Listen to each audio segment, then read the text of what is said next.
Hi, Alicia. I got you queued up here, so let's go ahead and take a look. We'll start with the cover, and then we'll work through to the contents page, and then spread. I was kind of hoping this would have been delivered as a multi-page PDF, or at least a series of PDFs, so that I could draw rules and maybe do some markup and stuff on it. But that's okay. I think will suffice definitely. But here we have the masthead, and I think the masthead is good. I think it's a good choice. I kind of feel the hominess of the whole hard side. I get it. I mean, I'm feeling it. Um, the masthead is good. The decisions were good there. However, I think the masthead is really incomplete, and I'm going to tell you why. A lot of times you want to tell the viewer what they're looking at.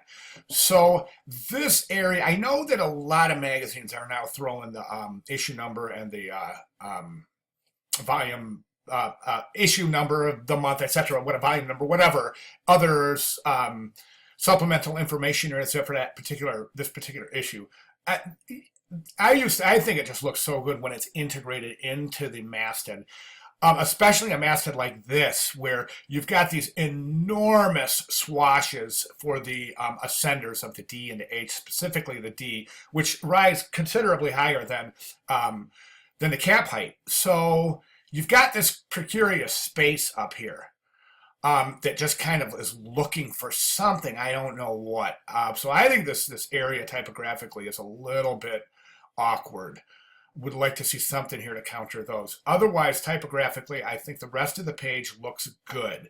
You've got some good alignment. You've got some really great proximities. There's no question whatsoever as to what these are, what they're associated with, and what they're doing in this particular spot in the composition. Great job. Generally, I think that this right here is a little awkward only because that's such a big large headline. I think that's a little clumsy right there. I think that could have been worked in a little bit with a little more finesse.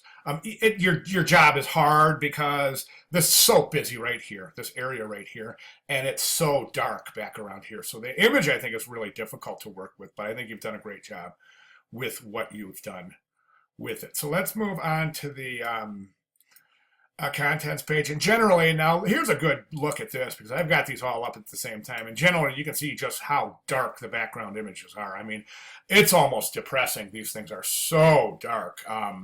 That background, this is so underdeveloped.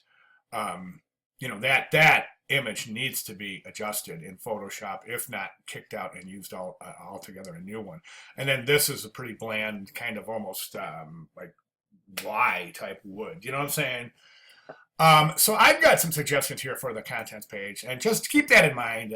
What I said about it being generally being kind of dark. So let's take a look at the contents page itself. You've got a tendency to want to push your designs to the edges, so there's no use of white space here. Every bit of white space that you could use has been filled with something, specifically down here with this area that has the wood in the background.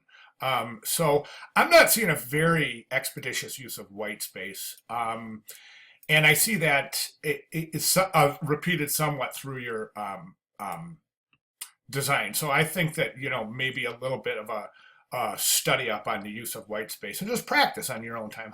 Practice. That's all it takes. Okay, so that's my idea about them.